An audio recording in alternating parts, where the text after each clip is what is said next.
Tubuh sang ular: sadar batas, waspada, tepat gerak, dan tepat tujuan. Ular sadar bahwa dirinya tidak mampu mengejar mangsa yang berlari cepat. Ular sadar bahwa dirinya tidak bisa makan rutin setiap hari seperti binatang lainnya. Ular sadar bahwa dirinya lemah dari serangan predator langit seperti burung elang.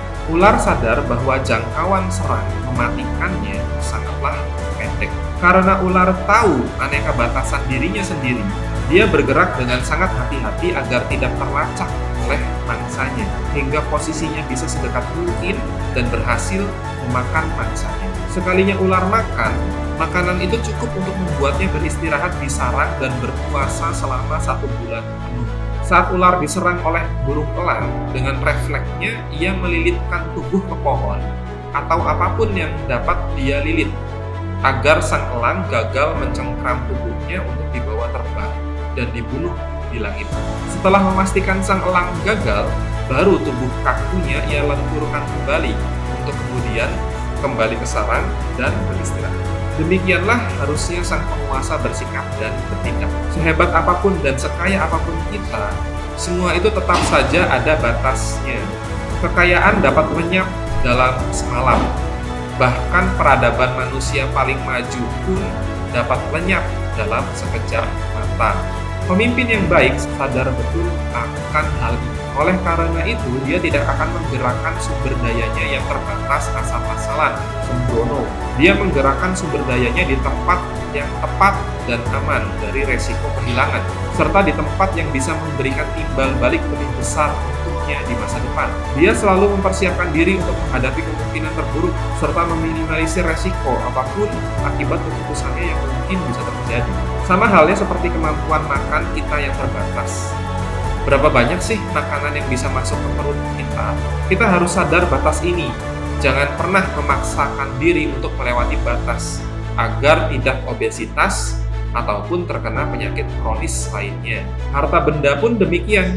Berapa banyak uang yang kita perlukan dan bisa kita nikmati? Berapa banyak barang yang kita butuhkan untuk aktivitas sehari-hari? Seorang pemimpin sejati adalah seorang yang mampu tapi memilih untuk tidak berlebihan, tidak serakah, mau berbagi agar orang lain bisa merasakan apa yang ia rasakan.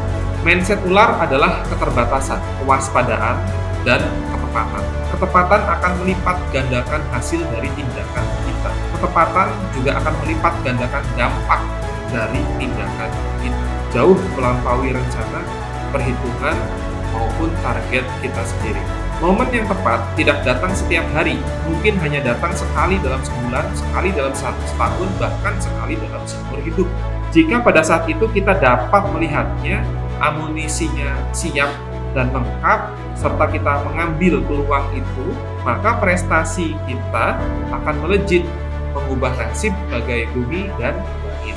Sayangnya, waktu yang tepat saja tidaklah cukup. Agar dapat memperoleh hasil yang maksimal, saat waktu yang tepat itu muncul, kita harus sungguh-sungguh siap untuk melancarkan satu serangan yang sangat mematikan. Kenapa satu serangan? Karena kemampuan kita terbatas, kekuatan kita terbatas, stamina kita terbatas, dan yang terpenting, kesempatan yang datang itu pun terbatas. Untuk bisa benar-benar siap bila waktunya tiba, kita haruslah 1. Ekstra sabar, 2. Menabung gila-gilaan, 3. Tidak mudah terpancing atau teralihkan godaan dari luar, 4. Tidak putus asa jika momen yang ditunggu kok lama sekali datangnya. 4 persiapan ini akan menjadikan diri kita menjadi pribadi yang sangat waspada, tangguh, tepat gerak, dan tepat tujuan setiap hari. Sebagaimana ungkapan, seorang pemimpin boleh saja kalah, tapi dia tidak boleh kaget. Pengamatan detail dan perencanaan matang adalah langkah pertama untuk mencapai kesuksesan. Langkah berikutnya adalah keputusan dan kebulatan tekad yang mampu membuat pasukannya terinspirasi sekaligus ketakutan. Ketakutan karena tidak ada jalan mundur, tidak ada jalan kabur. Sudah terlanjur basah, semuanya harus nyemplung mandi sekalian.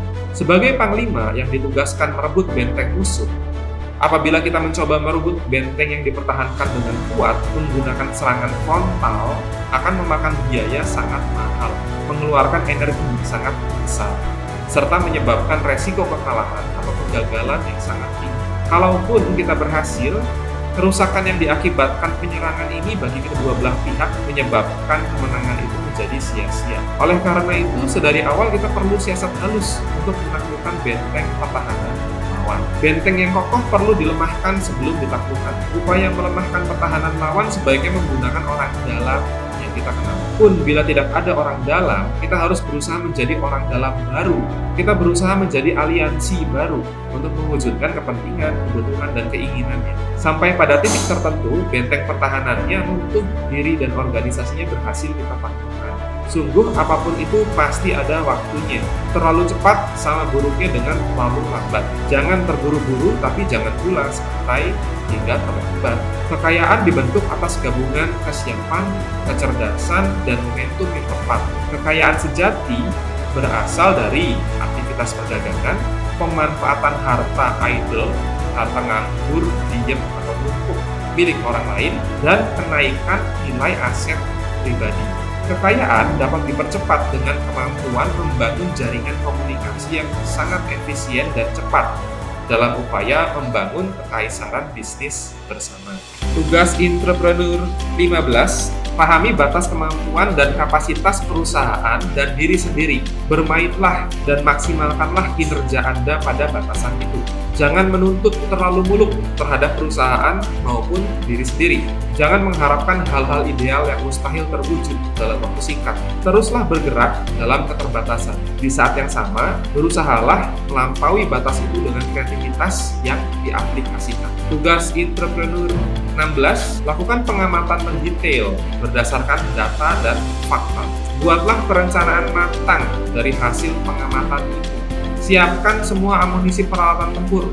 Amati keadaan. Jika momentum yang muncul, ada peluang di depan mata, lancarkan serangan yang tidak mungkin bisa ditolak oleh siapapun yang mendengarkannya, kecuali jika dirinya ingin menyesal seumur hidup karena menolak bekerja sama dengan kita, atau menyesal seumur hidup karena tidak mau menggunakan jasa dan produk perusahaan kita.